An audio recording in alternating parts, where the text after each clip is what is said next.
Isang taon tayong hindi nagkita. Purihin ang Panginoon at I know na maraming magandang bagay na nilaan ng Diyos sa bawat isa sa atin sa araw na ito at sa bagong taon na ito. Do you believe that, church?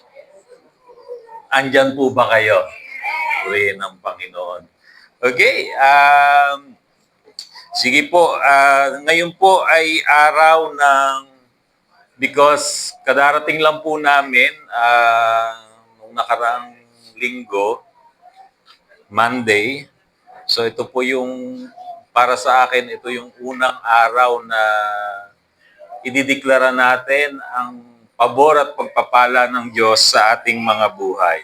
So today, we will talk about, ito po yung ating gagawin ngayon. We will declare yung mga pagpapala ng Diyos, and this is our also anointing service for this year 2026. At alam po natin na mahalaga po na idinideklara kung ano yung mga bagay na pinaniniwalaan natin. Kung ano yung mga bagay na ibinigay na ng Diyos sa atin. Kasi ito po yung sign na pinaniniwalaan mo na yung isang bagay. So because you believe in your heart, okay, you declare with your mouth. Kung anong pinaniniwalaan ng puso mo, sinasabi ng iyong bibig. So ang senyales ng isang katotohanan ay pinaniniwalaan mo na idideklara mo na. Kaya po mahalaga ang pagdedeklara, mga kapatid. This is not just manifesting. Alam niyo yung mga Gen Z ngayon. Now, okay yun. So talagang we want to manifest. But again, it will manifest because it was said by the Word of God. Hindi po dahil umayon sa iyo ang mga bituin. Hindi dahil na-align ang mga planeta. Hello? Hindi po tayo naniniwala sa sinasabi ng mga bituin, ng mga hula, ng mga galaw ng planeta, mga kapatid. We do not believe in horoscope.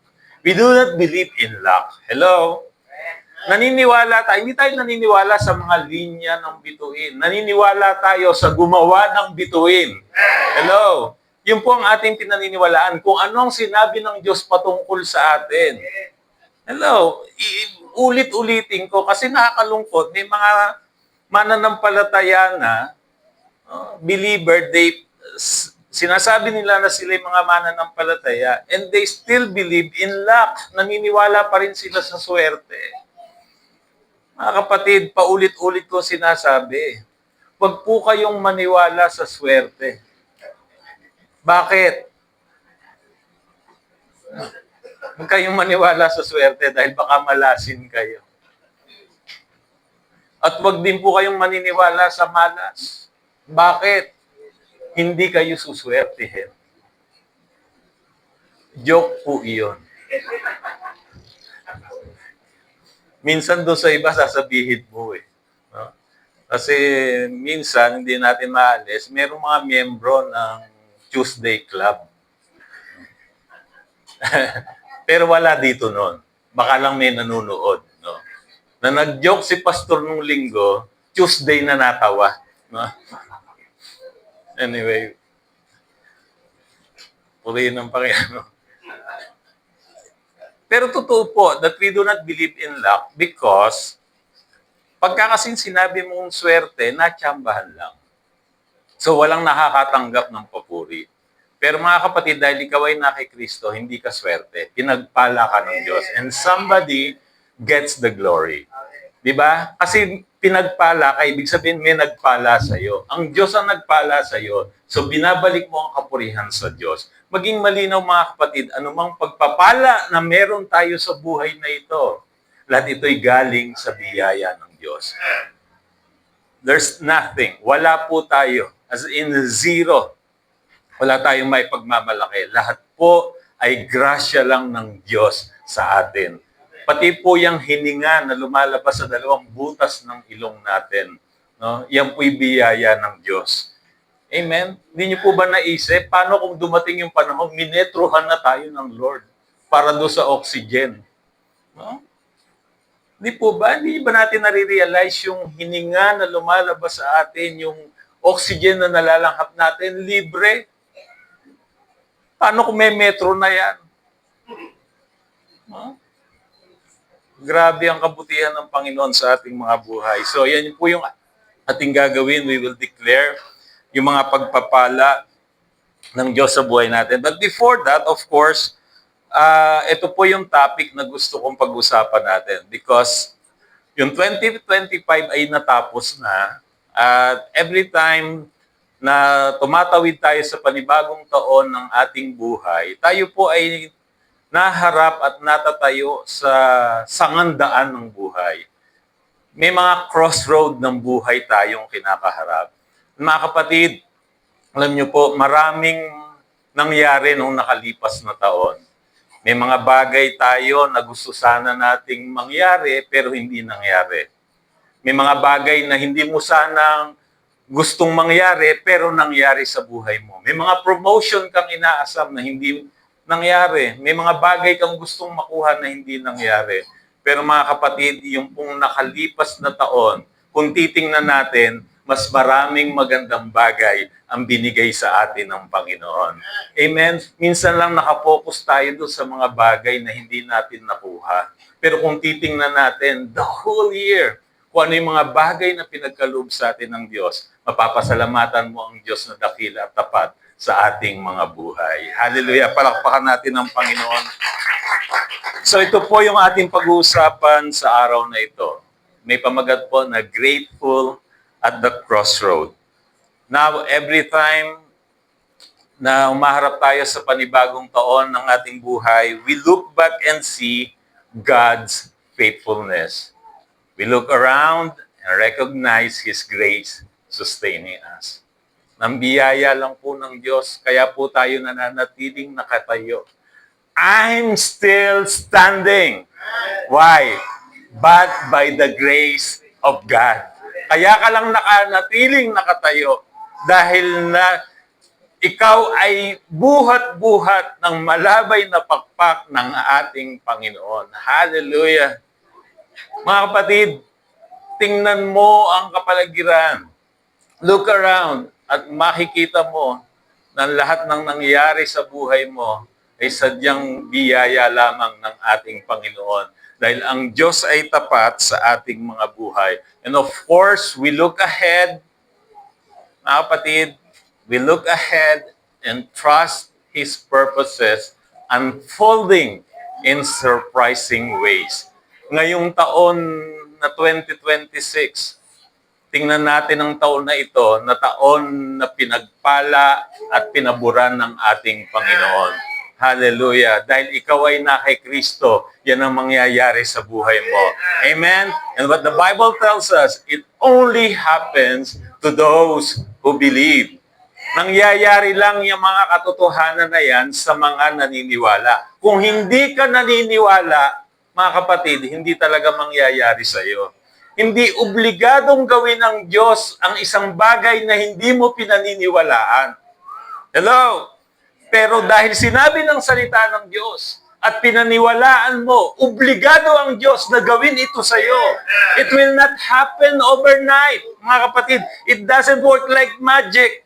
Pero maniwala, mga kapatid, dahil tapat ang Panginoon sa kanyang pangako. Hallelujah!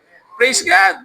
Dahil sinabi ng Panginoon, di ba, when God said, let there be light.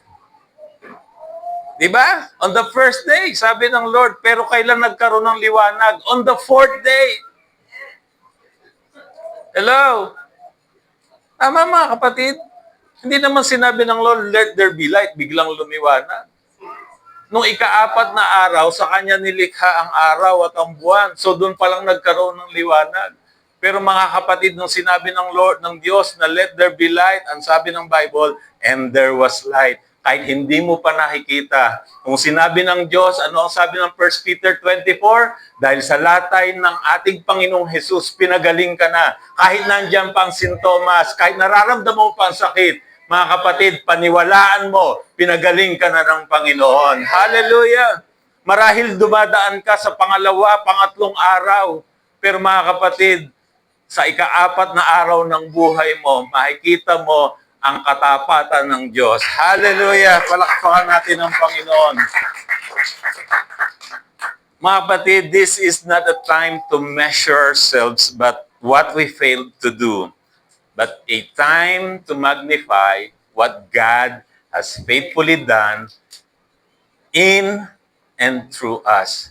Every time we stand at the crossroad of our lives, mga kapatid, hindi po ito yung panahon ng regrets.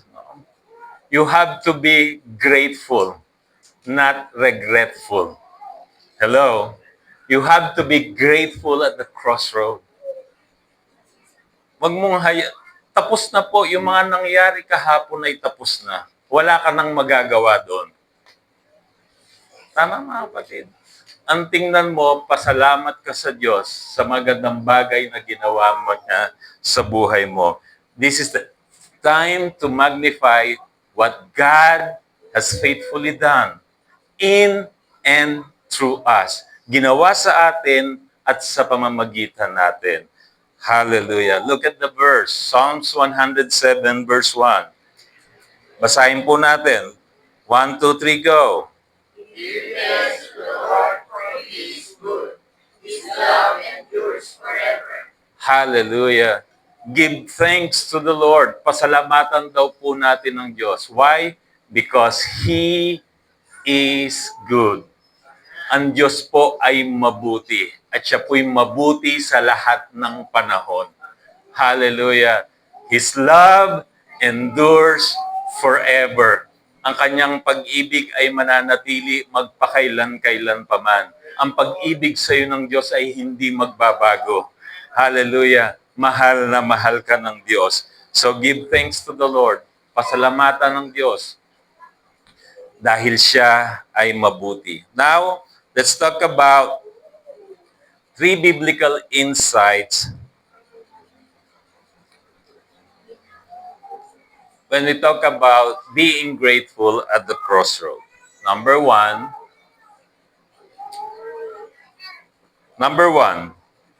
look back with gratitude. Grace carried us through. Mga kapatid, number 1, look back with gratitude. Every time you are at the crossroad of your life, mga kapatid, ngayong taon na ito, sinabi ko na kanina, maraming bagay na hindi nangyari, inaasam ka ng nakalipas na taon. Pasalamatan mo ang Diyos sa mga bagay na hindi nangyari. Hello? Alam nyo, minsan hindi natin nare-realize eh. Hindi natin napapasalamatan ng Diyos dahil hindi natin naranasan. Pero kung isipin natin, di ba, Lord, salamat last year dahil iningatan mo ako. Hindi mo kasi nakita yung aksidente na sana dapat mararanasan mo, pero iningatan ka ng Panginoon. Yung mga pangit na bagay na dapat mararanasan mo, pero pinrotektahan ka ng Panginoon. Hello? Minsan kasi, pinapasalamatan natin ng Diyos doon sa mga bagay na nakita natin, naranasan natin, pero hindi natin siya napapasalamatan doon sa mga bagay na hindi natin naranasan. Nakuha niyo po? Okay? So, pasalamatan ng Diyos doon sa mga bagay na naranasan natin at doon sa mga bagay na hindi natin naranasan. Dahil tapat ang Diyos sa ating mga buhay. So look back with gratitude. Why? Because grace carried us through. Sa totoo lang, kung hindi tayo sinamahan ng Diyos, paano tayong tatawid sa panibagong taon na ito? Sa dami ng problema na kinaharap natin nung nakarang taon. Tama, may mga problema kayong nasuong nung nakalipas na taon. Parang hindi alam nung iba yung sinasabi ko. Parang wala kayong kaproblem-problemang napagdaanan last year, Hmm?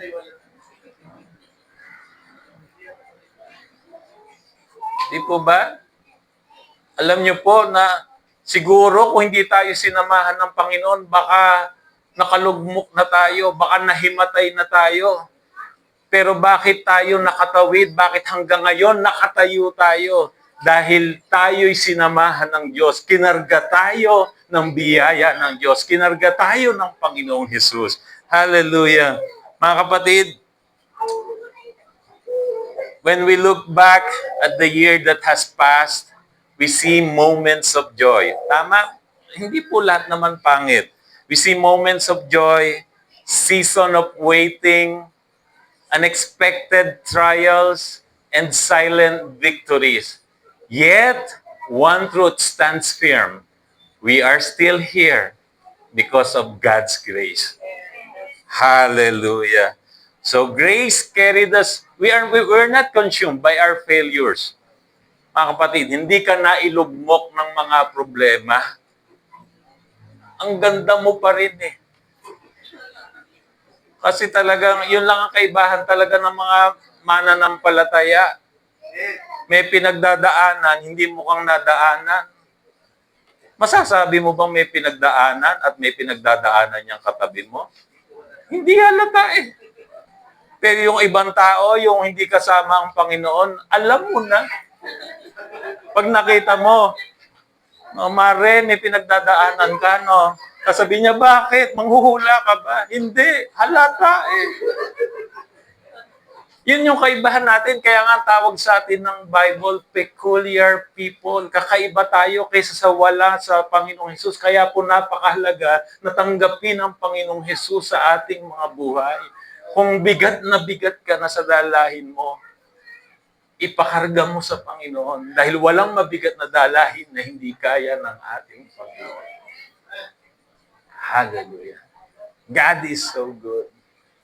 We were not consumed by our failures. We were not abandoned in our struggles. Sa lahat ng pagsubok, sinamahan ka ng Panginoon. Sa totoo lang, are you familiar with the song and yung tula na Footprints in the Sand? Di po ba? Nung lumingon siya, di ba, nakita niya, isang paris na lang ng paa ang nandoon. Akala niya, yun yung panahon na iniwan siya ng Panginoon. Pero sabi ng Lord, anak, yun yung panahon na karga-karga kita kasi hinimatay ka na. Tingnan mo yung size ng paa sa buhangin. Size 12 yun. Size 6 ka lang. Paa ko yun. Marka yun ng paa ko. Yan yung panahon na karga-karga kita. Dahil kahit kailan, hindi kita iniwan. Ano man yugto ng buhay mo. So we were not abandoned in our struggles. Grace carried us even when we did not fully realize it. Hindi mo alam kasi hinimatay ka na nga eh. Tama mga kapatid? May mga tao sa tindi ng problema, gusto na nilang sumuko. Pero salamat sa Panginoon. Salamat sa ating Panginoong Jesus. Hallelujah. Dahil pinangako na niya, kahit kailan, di niya tayo iiwan. Kahit kailan, di niya tayo pababayaan. Look at the verse, Lamentations 3:22. Because of the Lord's great love, we are not consumed, for His compassion never fail. His mercy is new every morning. His mercies are new every morning. Great is His faithfulness. Tapat ang Diyos. Palaging bago ang kanyang awa sa bawat umaga. Sa mga kapatid, gratitude grows when we understand that survival itself is grace. Dapat maging malinaw sa atin na kaya tayo nakatayo, kaya tayo nakakasurvive pa, nananatili sa paglilingkod at pagsunod sa Panginoon dahil lamang sa Kanyang biyaya. At ito'y luminaw sa atin, palagi at palagi pasasalamatan natin ang Panginoon. Anumang bagay na maranasan natin. Mga kapatid, pag malinaw to sa ating isipan, hindi po lahat sa buhay na ito'y maganda. Tama? Hindi tayo pinangakuan ng Diyos, tanggapin mo ko sa iyong puso at ang buhay mo, ikaw ay lalakad, ikaw ay hihiga sa kama na punong-puno ng rosas. Hindi po yun ang pinangako ng Panginoon. Ang sabi ng Panginoon, in this life, you will have trouble. Sa buhay na ito, meron kang mga problemang pagdadaanan. Kaya nga nililinaw ko sa inyo, alam niyo po ba yung salitang problema? Kasi iba parang, nung kanina, nung inumpisa ko, parang, pastor, ano yun? Mga kapatid, all of us, lahat tayo'y dadaan sa merong mga struggles, may mga troubles sa buhay na ito. Hindi po tayo exempted. We live in a fallen world. Di ba? Nakatira tayo sa bagsak na mundong ito. We live with fallen people. May mga tao talaga na bubudulin ka. May mga taong paaasahin ka. May mga taong mananakit sa'yo. Hello? May mga sitwasyon ng buhay na parang hindi mo kayang tanggapin. Pero mga kapatid, isang malaking katotohanan, pinagtagumpayan na lahat ito ng ating Panginoon. Hallelujah! In this life, you will have trouble. But be of good cheer. I have overcome the world. Mga kapatid, sa buhay na ito, sometimes we tend to ask God, Lord, why me? Why not you? Di ba minsan tinatanong natin, minsan nagtataka lang ako, pag pangit tinatanong, Lord, bakit ako? Pero pag papala, di mo naman tinatanong. Hello? Di ba? Halimbawa, pagpapala, ganun ba kayo? Pinagpala ka nila, Lord, bakit po ako ang pinagpala niyo? Napansin niya?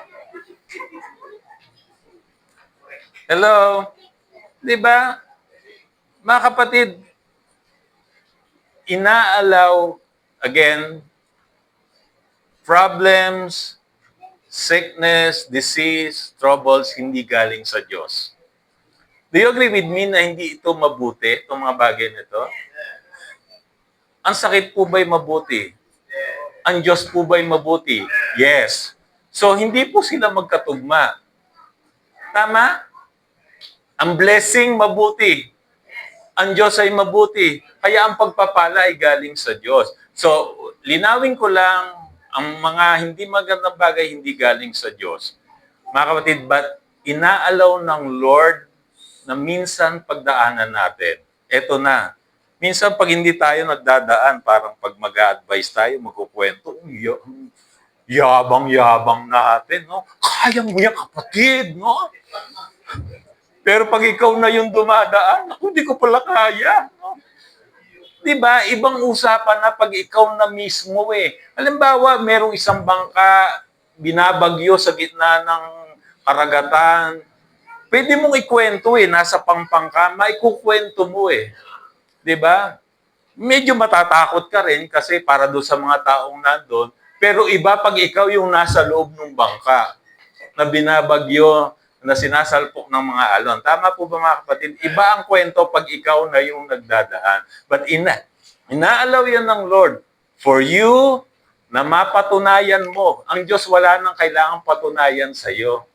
Ikaw sa sarili mo na mapatunayan mo na tapat ang Diyos sa buhay mo. Na magkaroon ka ng panibagong kwento na may kwenta, na may testimonya ka sa buhay mo. Hindi yung nanghihiram ka ng testimonya ng iba. Hello?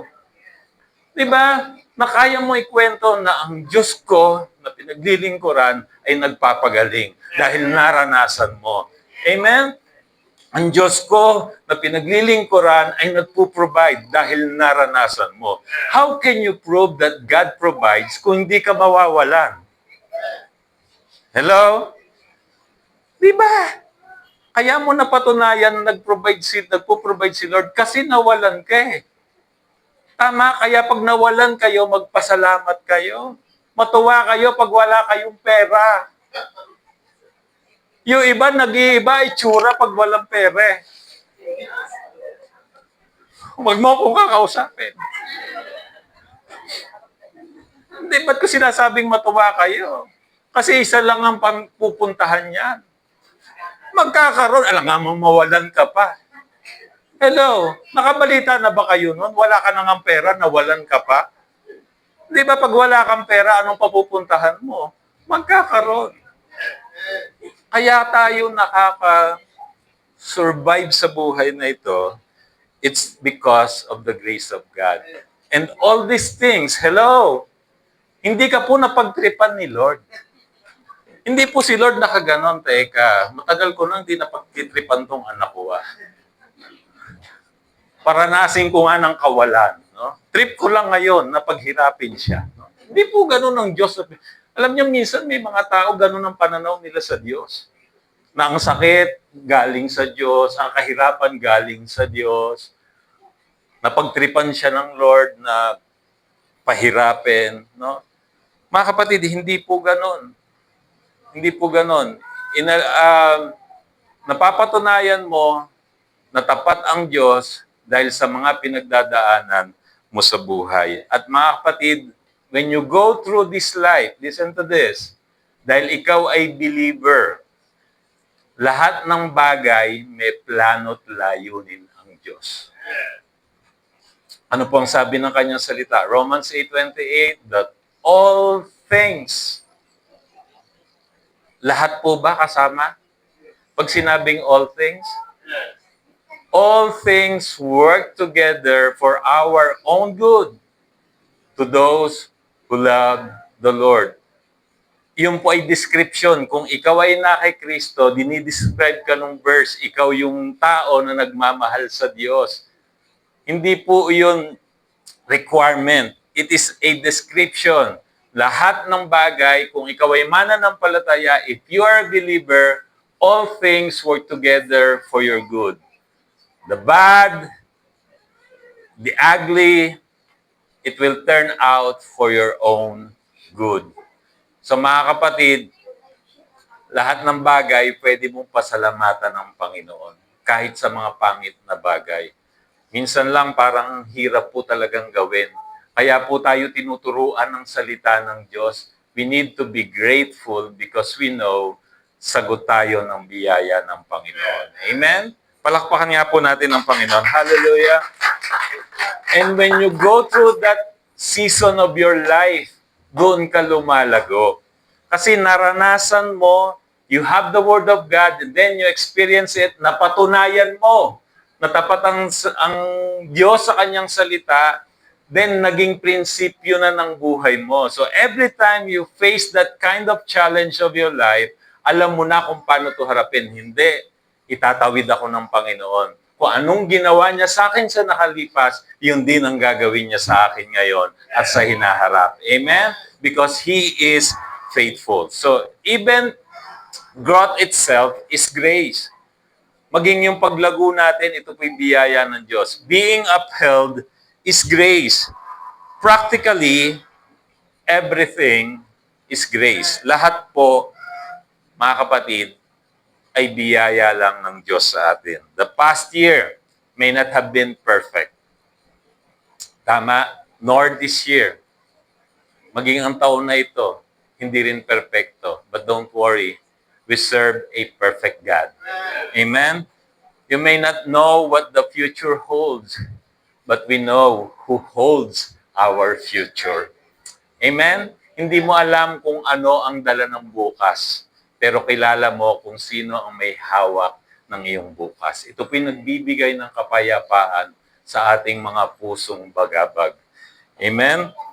But always remember, the past year may not have been perfect, nor this year, but God was, is, and will be forever faithful. We don't move forward well if we forget how God carried us before. Always remember kung paano ka itinawid ng Panginoon, kung paano ka kinarga ng Panginoon sa mga panahong hinang-hina ka na. And gratitude anchors us as we stand at the crossroad. Kaya mahalaga po yung palaging nagpapasalamat sa Panginoon. Sa tuwing humaharap tayo sa sangandaan ng buhay natin, ito po yung ating angkla ng ating buhay.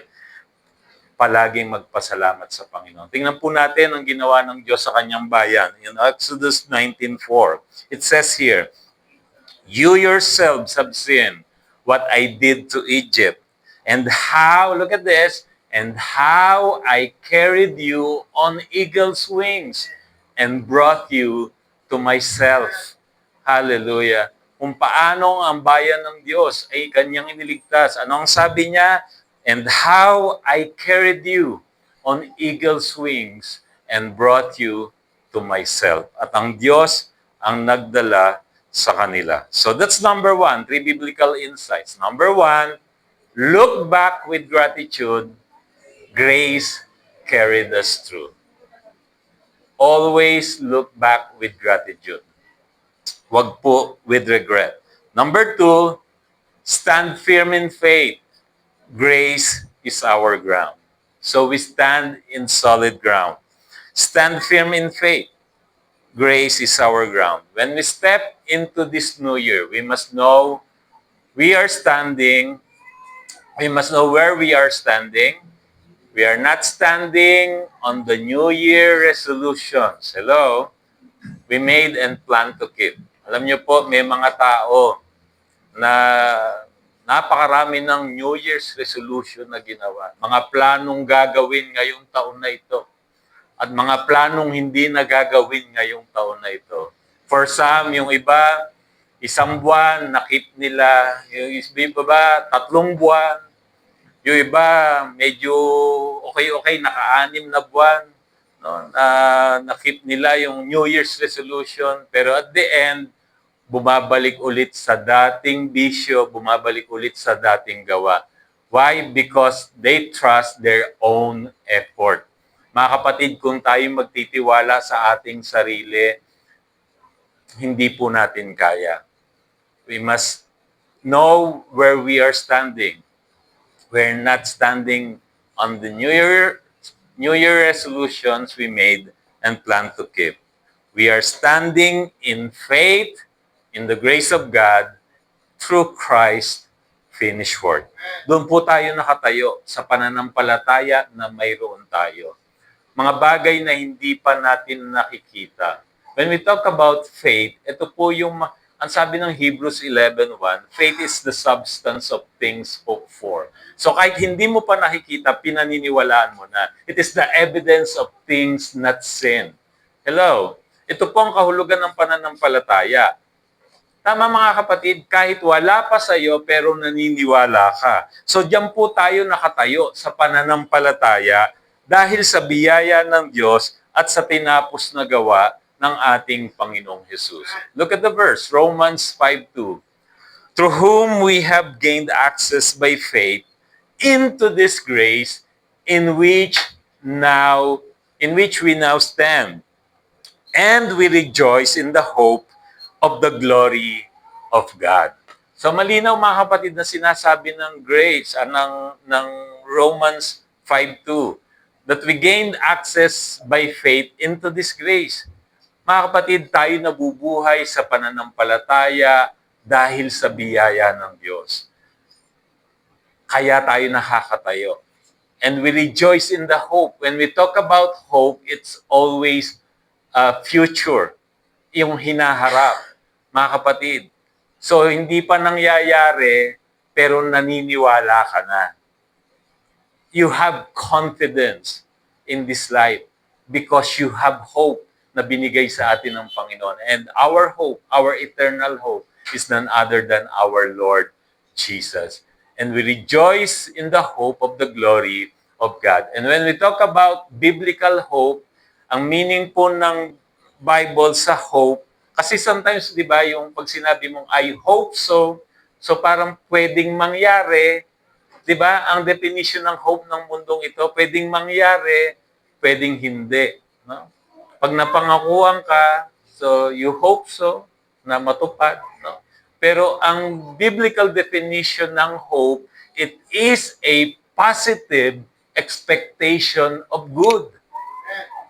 Ang biblical meaning of hope, ulitin ko, it is a positive expectation of good.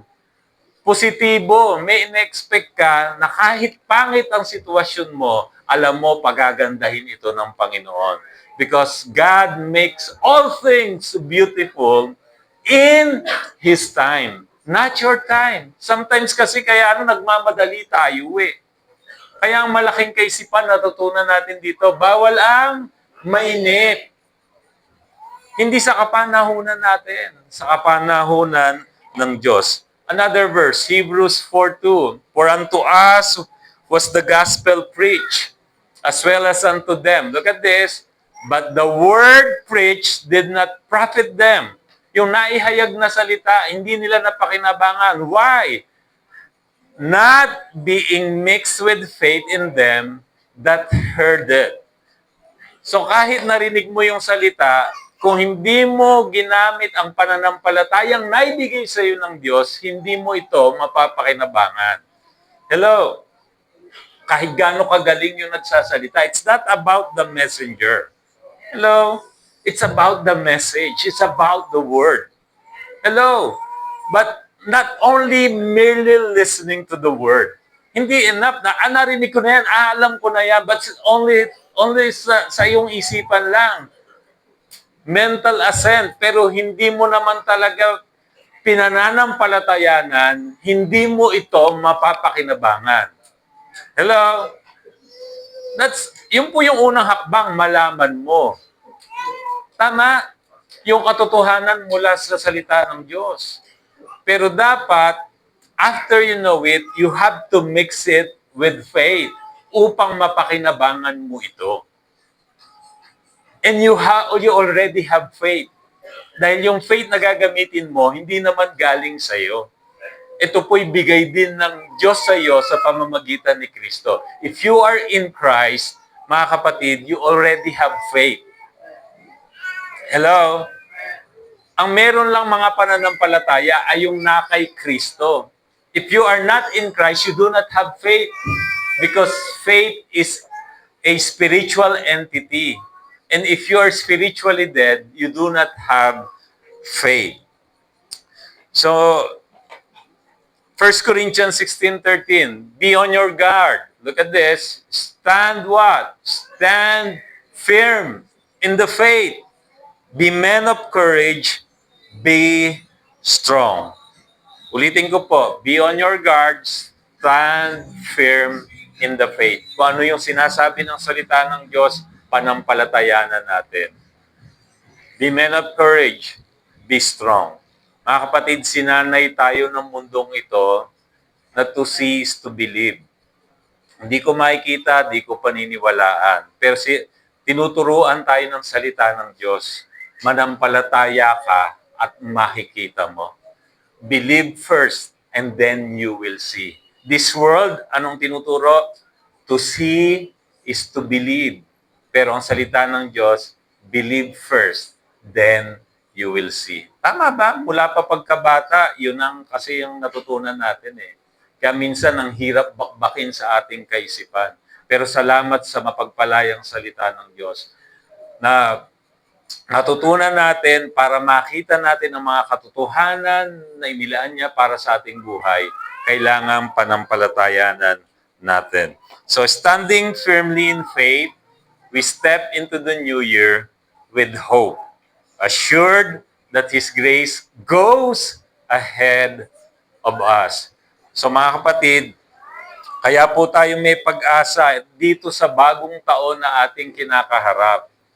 Mga kapatid, dahil tayo nakatayo sa pananampalatayang naipagkaloob sa atin at naniniwala tayo na ang Panginoong Hesus ay nauna na sa atin. Inihanda na niya ang daan para sa atin. Inalay na niya yung mga tao na may mga situation ng buhay natin na magagamit para doon sa sitwasyon na yon. Minsan, meron po ba kayong mga situation na gano'n? Na may mga tao na hindi mo alam bakit mo na-meet to, nakilala mo, meron pala sa yugto ng buhay mo. Hindi mo alam kasi in the future, gagamitin pala siya ng Diyos para doon sa ganong sitwasyon.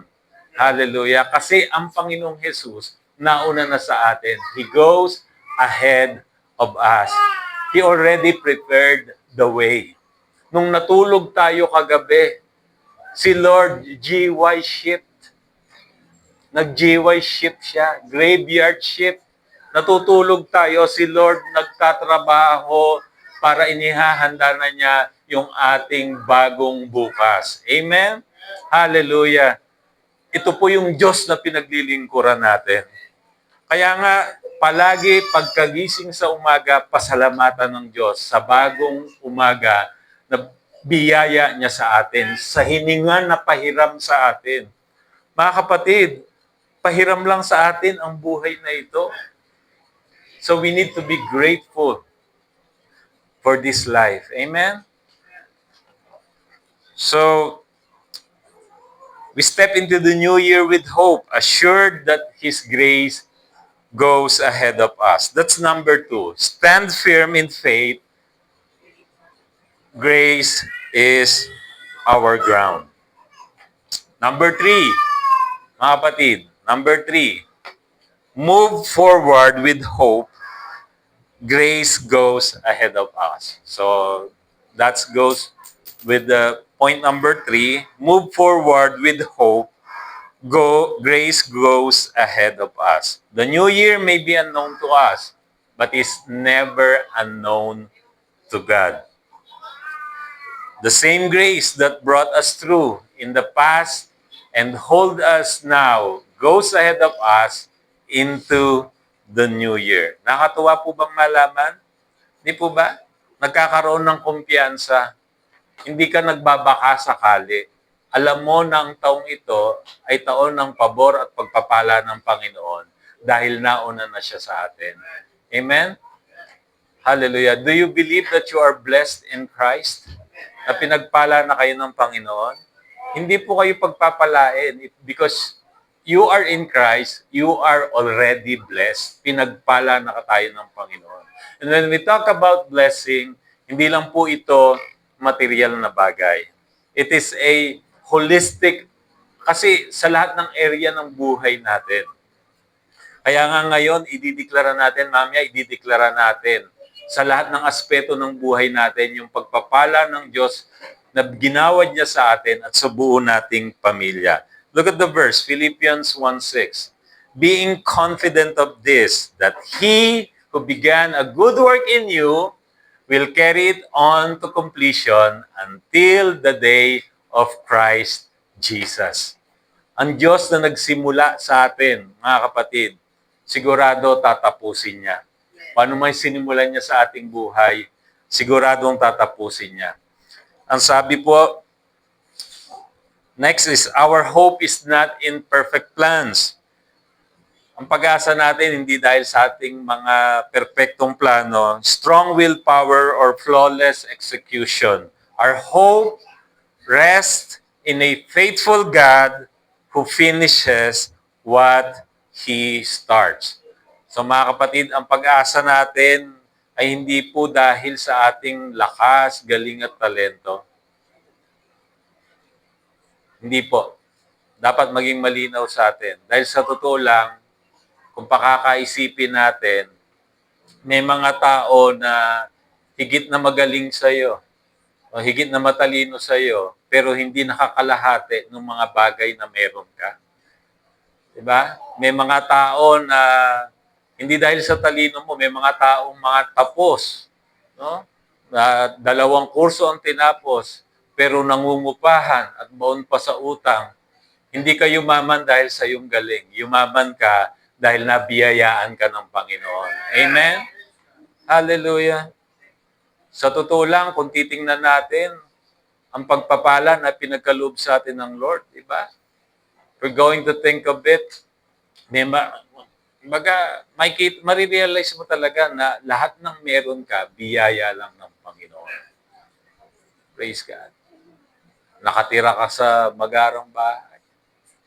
Yung iba sa inyo, pag binuksan nyo yung cabinet nyo, matatapos ang taon, hindi kayo mag-uulit ng damit.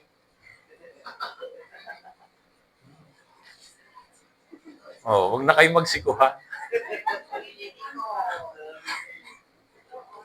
Yung iba sa inyo, pag binuksan nyo yung cabinet nyo ng sapatos, mahihiya si Imelda.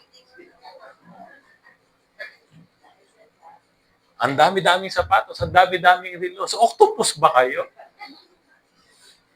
Mga kapatid, ito po'y pagpapala ng Panginoon. Hindi ka nagkuha mo yung mga bagay na yan dahil magaling ka.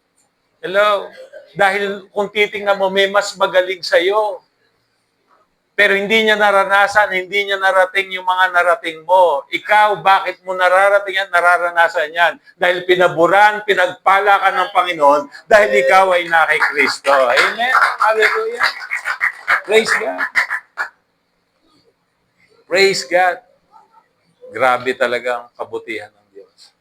Really, His love endures forever. So our hope rests in a faithful God who finishes what He starts.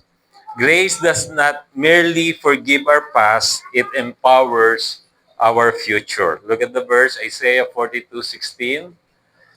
I will lead the blind by ways they have not known. Along unfamiliar paths, I will guide them. I will turn the darkness into light before them and make the rough places smooth.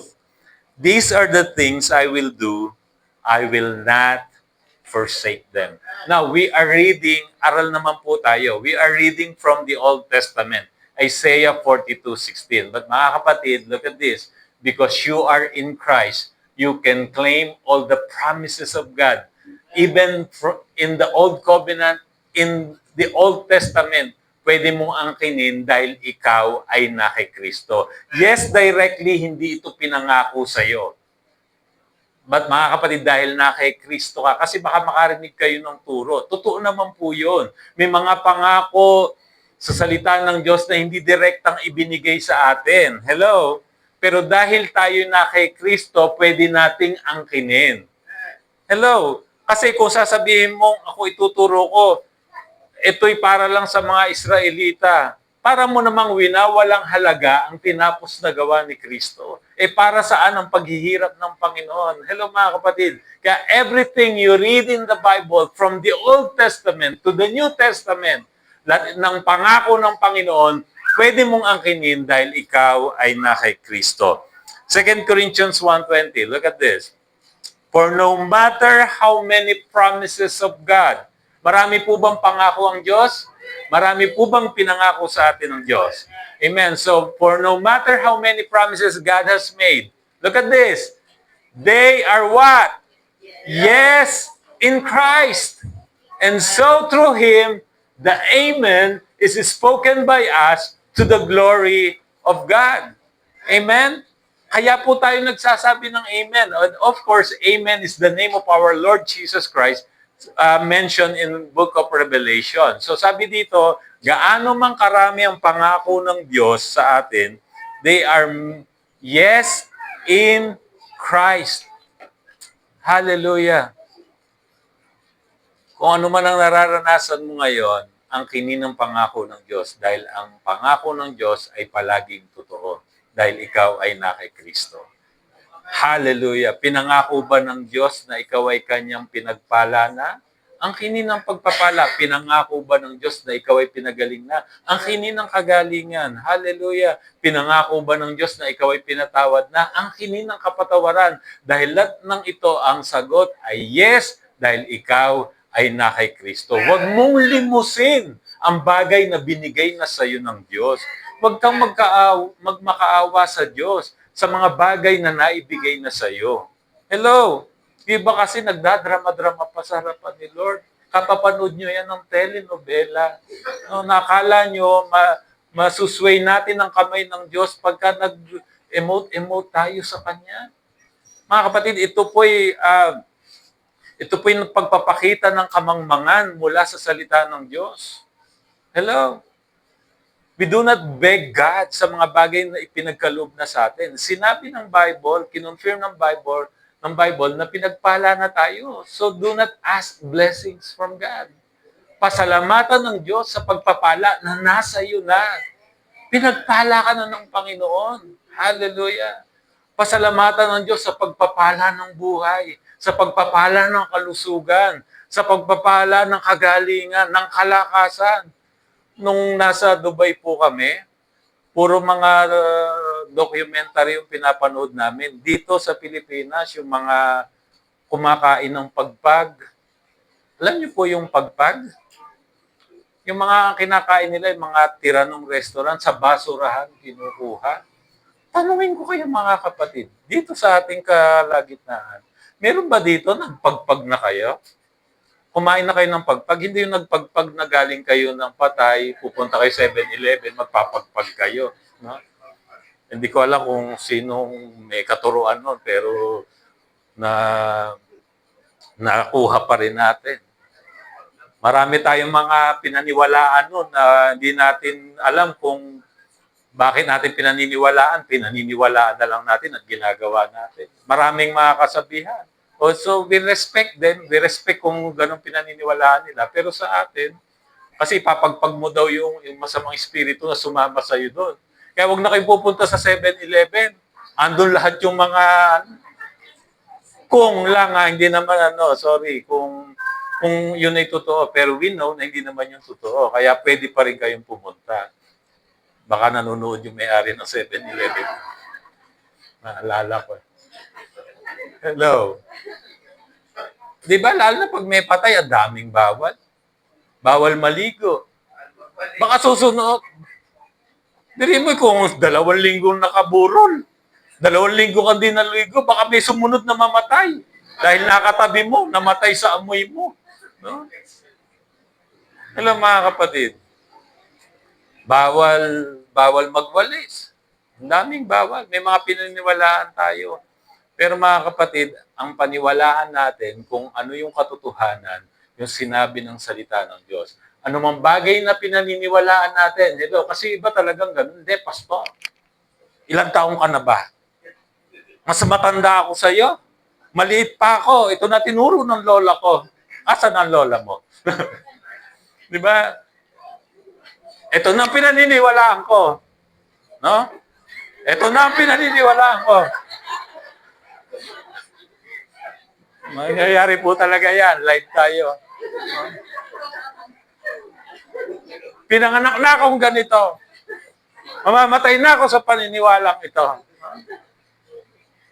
Alam, meron mga minsan, kahit mananampalataya na, ganun, ayaw pa rin bitawan, kahit meron naman ng pruweba sa salita ng Diyos. Wala na, kahit si Lord, walang magagawa pagka yan.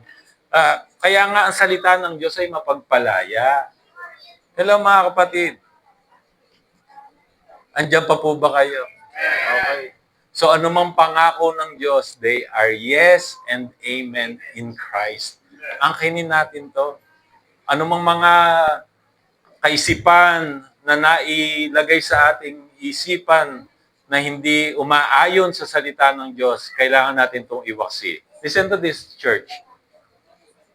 Pag meron po tayong pinaniniwalaan na kumontra sa salita ng Diyos, ibig sabihin, mali ang pinaniniwalaan natin. Amen? Kasi yung iba, mali na eh. Pero pinaglalaban pa rin nila eh. Diba? Mali na, akala nila, tama pa rin sila. Diba minsan kaya kayo nagkaka-differential dalawa? Tama? Kasi yung pinaniniwalaan niya, iniisip niya tama. Yung pinaniniwalaan mo, iniisip mo tama rin. Kaya may tama kayong dalawa, di ba? Di ba? Kaya kayo nagkaka-problema eh, may tama kayong dalawa. Now, pagka ganyan pares kayo may tama, tingnan nyo kung ano sinasabi ng salita ng Diyos. Dahil ang salita lang ng Diyos ang tama. Pag pumito na yung referee, ang salita ng Diyos, tumigil na tayo. Mag-agree tayo sa sinasabi ng salita ng Diyos. Tama? Tama. Oh. Purihin ng Panginoon. Kaya minsan, kaya nagkaka-conflict eh.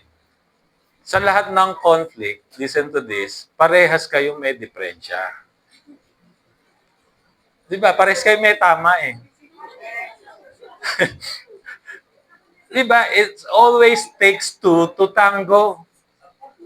Tama? Kaya mo bang magtango mag-isa? Alam niyo po yung tango? Oo. Kaya niyo po bang magtango mag-isa? Ha? Nagtango ka mag-isa? Atsa-tsa nga to. Oo. Buti na lang andyan yung asawa ko, no? Tinatama ako. So may tama. May tama rin siya. May tama kami dalawa. Amen? Hindi lang kayo, huwag kayong mag-alala. Lahat tayo. No? Andiyan pa po kayo. Mapakita mo nga'y tango. Di ba? Pag ikaw lang mag-isa, tangga, tawag yan. Huwag nyo nang ibahin. Pangit pakinggan. Di ba? Pag tango, dalawa. Di ba? Hello, napo niyo po ibig ko sabihin? Kaya pag may conflict, kasi parehas kayong ayaw niyong bumaba eh. May pride eh. Oh, sige na nga. Ba't ba tayo napunta dyan sa usapan na yan? Praise God. So, tapusin na natin. No? So, 3 biblical insights. Pakibasa. Number 1. Number 2. Number 3. Now, let's go to our life application. So, hindi lang po, it's not enough that we heard the principle. It must be applied in our lives. Kasi baliwala kung nalaman mo lang, alam ko yan. Pero hindi naman natin na-apply sa buhay natin. That is why, at the end of our talk, we always do the life application. So, number 1, choose gratitude over regret. So, as we face the new year, grace invites us to look back not with condemnation, but with thanksgiving. What did not go as planned is covered by mercy. What sustained us was grace. So we step forward, not weighed down by yesterday. Kasi yung mga nakalipas na pagkakamali, nakalipas sa desisyon ng nakaraang taon, wag na po nating dalhin ngayong bagong taon, this 2026. Mabigat po yan. Excess baggage yan, mga kapatid. Hello? Yung mga pangarap na di natupad, mga pangako na di nangyari, hello? Mga nakasakit sa atin, mga galit, puot, hapdi at kirot sa ating mga puso, yan po yung mga pabigat sa buhay na to. Iwanan na po natin. Tawag dyan, excess baggage. Matcha-charge kayo dyan. Overweight yan. Mahal pa naman ng charge ngayon. Hindi ka makakalakad ng magaan sa buhay na ito, itong bagong taon na to, kung dala-dala mo pa yung mga bagay ng nakaraan. So we step forward not weighed down by yesterday, but strengthened by a faithful God who remains the same yesterday, today, and forever. So that's number 1. Choose gratitude over regret. Number 2, declare your faith in the grace of God. Again, declare your faith in the grace of God. It's not enough that you know, you have to declare. As we step into the new year, we do so not trusting our resources. Hindi po ang tiwala ay sa kung anong mga bagay na meron tayo. Tama ba na kung diyan nakaangkas ang ating tiwala, hindi po yan matatag? Sa totoo mga kapatid, kung tayo nakaangkas sa ating yaman, sa totoo lang, kung merong magkasakit sa ating pamilya, sandali, mauubos siya. Di ba? Gano'n mang karaming pera sa bangko, gano'n mang kalaki ang bahay, baka maibenta, gano'n mang gagara ang sasakyan, baka maibenta kung magkaroon ng sakit at karamdaman ng isang sa mahal natin sa buhay. Kaya nga, yung tayo malakas, malusog, masigla, napakalaking pagpapala sa Panginoon, di po ba? So, not trusting our resources, but resting in His abundant provision. Grace has carried us in the past, sustains us today, and goes ahead of us into what's next. Our confidence is not in what we can do. Ang tiwala po hindi sa ating kayang gawin, but in what Christ has already done. Ang ating tiwala ay dahil sa tinapos na gawa ng ating Panginoong Jesucristo. That's number 2. Declare your faith in the grace of God. Number 3, walk into the new year with confident hope. Ulitin ko, walk into the new year with confident hope. So not because every detail is clear, but because grace goes ahead of you. Hindi po dahil lahat ng detalye alam mo na. No? Kaya nga po dito pumapasok yung pananampalataya. Dahil tandaan niyo po, may mga bagay sa buhay na ito na hindi natin alam. Hindi ka po all-knowing. Minsan kasi may mga tao na parang alam nila lahat. May kilala kayong ganon? Parang si Tata Lino. Tandaan niyo po, meron tayong mga bagay na hindi alam. Kahit ganong plano. No? Minsan kasi may mga taong ganon masyadong dinumero. No? Itong taon na to, itong mangyayari. It's good. Pero mga kapatid, ang pagtitiwala hindi dapat sa ating kakayanan. Hindi dapat sa ating galing, talino at lakas. Ang pagtitiwala ay dapat sa ating Panginoon. Dahil naunan na siya sa atin. Amen? Kahit hindi natin alam, but we trust the grace of God. The same God, look at this, the same God who carried you through yesterday, walks with you today, and prepares your tomorrow. Hallelujah. In Christ, your future rests not on uncertainty, but on His perfect and unchanging grace. Let's look at this again. Life application. Pakibasa. Number 1. Choose gratitude over regret. Number 2. Declare your faith in the grace of God. And number 3. Walk into the new year with confidence. Hallelujah. Putol ba? Okay. Walk into the new year with confident hope. Okay, so ulitin ko, our life application, choose gratitude over regret.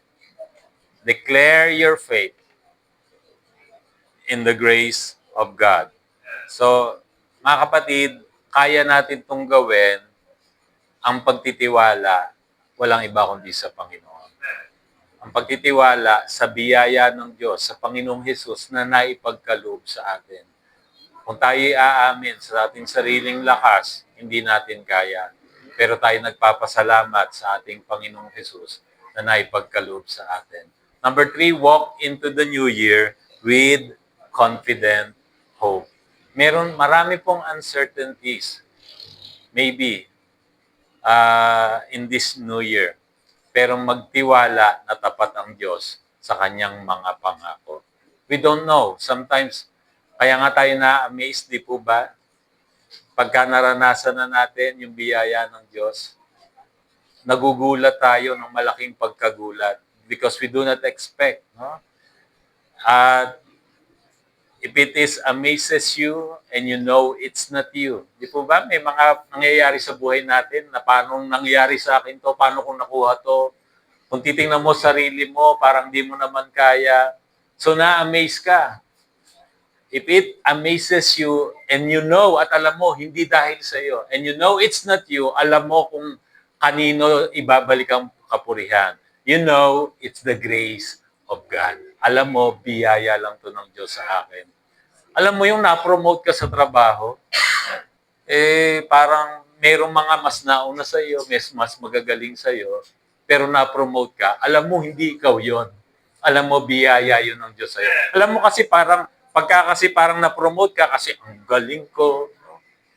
Kasi talagang masipag ako, o di ikaw na, no?